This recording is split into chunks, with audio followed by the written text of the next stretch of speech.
Bonjour à tous, est-ce que vous connaissez Upcrate? Il s'agit de boîtes de matériel créatif surprise, dans laquelle on peut s'abonner et recevoir une fois par mois ces petites surprises. C'est la première que j'ai reçue, il y a donc du matériel, une explication du matériel et attention, on découvre. Ici, le matériel connu ou inconnu, eh bien ce n'est pas grave, on va avoir un petit livret d'explications et je vais tester tout cela après pour vous montrer ce que j'en fais. Il y a aussi le principe d'une bataille upgrade, c'est-à-dire qu'il y a un thème et puis on peut participer à un concours pour gagner des choses.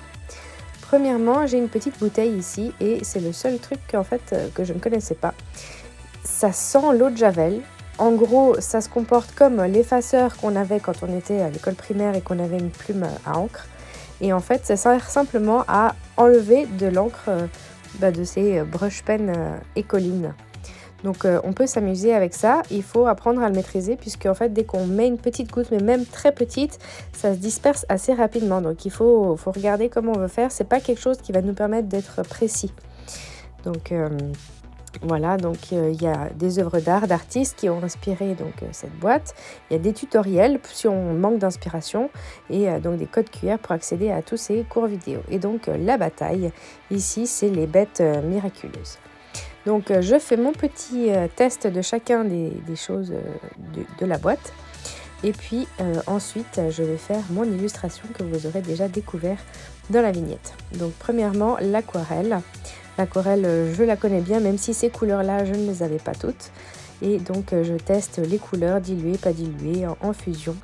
Je note la référence et puis ensuite je vais tout tester.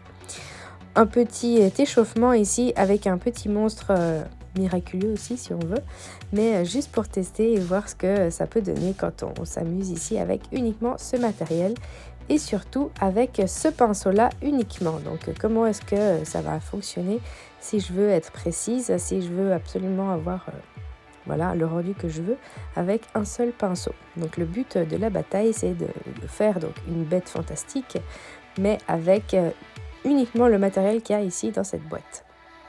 Donc, tester un petit peu tout ce qu'on peut avoir comme effet, voir la précision en utilisant le bord fin, voir quand on veut recouvrir une surface, qu'est-ce qui peut se passer avec ce pinceau que je n'ai encore jamais utilisé. Eh bien, ce pinceau permet pas mal de choses puisque avec un côté, il a un large côté et puis un autre, c'est très fin. Donc je me suis amusée. Et alors pour le printemps, puisque j'ai pensé au printemps, une bête, les couleurs qu'il y a là, j'ai pensé à un renard. Donc je commence par prendre la double page du milieu du carnet pour être sûre de pouvoir ouvrir tranquillement à plat et ne pas être trop gênée par le changement entre les deux pages.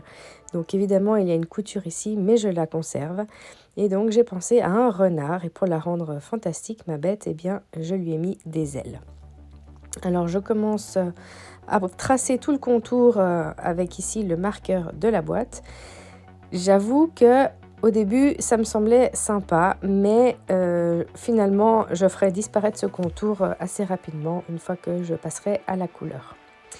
Mon renard se balade sur une branche et donc le fond, j'aimerais qu'il apparaisse plutôt clair, comme ces espèces de photos où c'est flou derrière et très net au premier plan, donc un fond très très flou pour me mettre un peu en avant qu'il est donc dans un arbre, donc on voit les couleurs vertes de l'arbre, on voit le bleu du ciel, on voit qu'il y a de la lumière par-dessous, quelque chose qui va créer de la lumière de par le dessous de la branche, quoi on va voir. Et puis donc ici j'y vais simplement tranquillement en mettant de l'eau et en mélangeant donc de l'ocre en passant par du vert et finalement du bleu. Donc le vert étant turquoise ici dans cette palette. Donc un peu de mélange et je continue puisque je n'avais pas préparé assez de couleurs.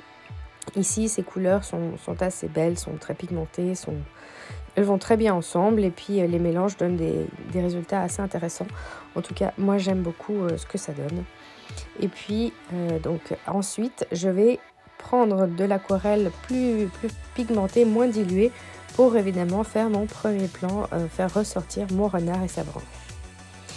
J'avais dessiné un petit peu quelques reliefs de la branche en stylo noir, mais finalement avec l'opacité de l'aquarelle que j'utilise un peu comme de la gouache sur le coup, eh bien on ne les verra plus et je pourrai y repasser une fois que tout aura séché.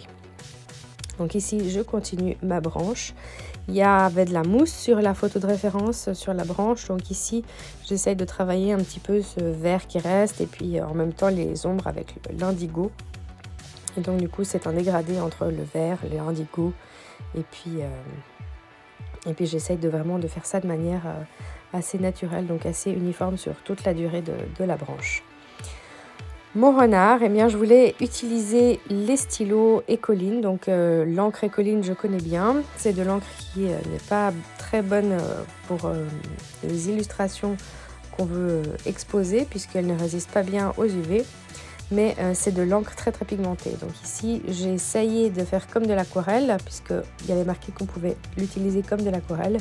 Mais je pense qu'il fallait donc le déposer sur une palette préalablement et récupérer la couleur pour l'étaler au pinceau. Donc ici j'essaye de mélanger et ça ne va pas du tout, mais c'est pas grave. Donc je recouvre le tout à l'aquarelle puisque les couleurs sont proches et puis même si on voit du noir encore par dessous, ça ne me dérange pas. Ça fera donc ces effets de fourrure, vous voyez, où on voit par dessous plusieurs teintes. Et donc évidemment ça ne me plaît pas en l'état, donc après je viendrai dessiner avec de l'indigo et puis le côté fin du pinceau, la fourrure, donc patiemment, petit à petit, la fourrure pour faire apparaître quelque chose d'un petit peu plus naturel. Évidemment, mon renard, à force d'avoir été foncé, eh bien, il ressemble presque plus à un loup qu'à un renard, donc une bête vraiment inventée qui n'est pas dans la nature. Et puis, je vais quand même essayer d'utiliser ces stylos-là pour les ailes. Et donc au début j'essaye de faire une autre technique, de mettre d'abord de l'eau puis après de mettre le stylo, mais ça ne fonctionne pas plus. Et donc j'ai décidé finalement de faire un dégradé entre le jaune et le bleu. Et évidemment je ne trouve pas ça très naturel. Le stylo avec l'humidité du papier bave un peu, donc pour corriger cela j'ai décidé de repasser avec encore une fois le stylo, mais ça ne me plaît toujours pas. Donc j'ai décidé de faire encore un petit passage avec de l'aquarelle indigo pour faire apparaître un petit peu plus les plumes, un peu comme si c'était des plumes de pan si on veut. Le fond ne me paraît pas non plus assez rempli. Donc finalement j'essaye de mettre un peu de lumière avec le stylo jaune. Et puis pour essayer de mettre des plantes, je veux d'abord commencer à enlever un peu de couleur. Et puis finalement ça ne me plaît pas. Donc je vais dessiner ces plantes à travers ces halos blancs qui sont restés dans le fond.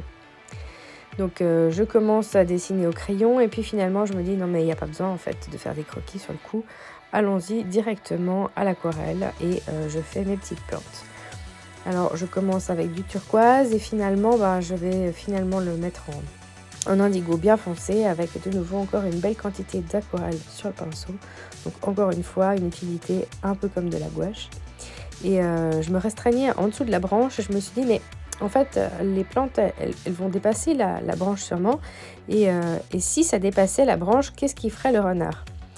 Donc je vais faire finalement dépasser ma branche. En même temps je profite de faire un petit dégradé dans les ailes, histoire de faire apparaître un petit peu les plumes. Et puis donc dans les plumes de pan, il y a une espèce d'œil.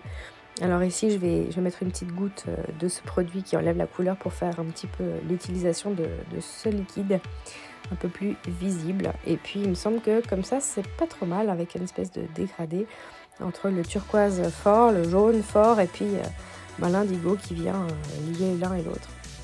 Donc le pelage de mon animal tranquillement avec de l'indigo par-dessus donc cet ocre. Comme ça me paraît un petit peu plus naturel, enfin fantastique et un petit peu plus disons travaillé. Et j'essaye de suivre les mouvements des pattes et des articulations comme je peux.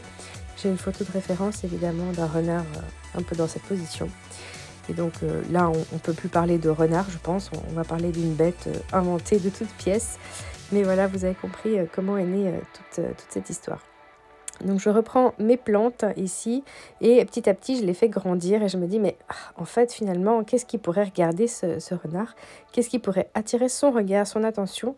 Et comme donc encore une fois c'est le printemps, eh bien j'ai pensé à mettre des fleurs. Et comme il ne regarde qu'à un seul endroit, eh bien je décidais qu'il n'y aurait qu'à un seul endroit des fleurs. Donc des fleurs, j'essaye encore une fois d'utiliser ces stylos et je fais des fleurs toutes simples. Et pour les mettre un petit peu en lumière, je mets du liner avec des petits pistils là qui sortent. Et j'essaye de faire un petit effet avec ce produit encore pour faire disparaître un petit côté et faire donc un peu de blancheur sur les pétales, sur le haut. Et donc à ce stade-là, ça me plaît bien. Je travaille juste encore un petit peu les feuilles et c'est tout. J'espère que cette vidéo vous aura plu et n'hésitez pas à regarder la barre d'infos, il y a un code promo.